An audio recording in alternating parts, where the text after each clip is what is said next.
ఒకసారి నేను వెనుతిరిగి చూసా, నే నడిచిన మార్గములోన అడుగుల గురుతులను.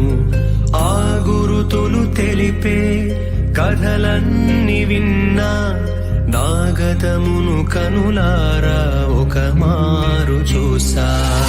ఎన్నో దీవెనలు, ఆశ్చర్య కార్యములు, ఎన్నో అనుభూతులు, ఆనంద స్మృతులు, నన్ను కన్న తల్లిదండ్రుల ప్రేమ అనురాగం, నాతో గొట్టును నాలో నింపిన వాత్సల్యం.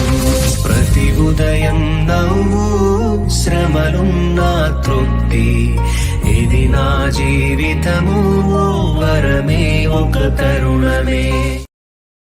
Download ShareChat.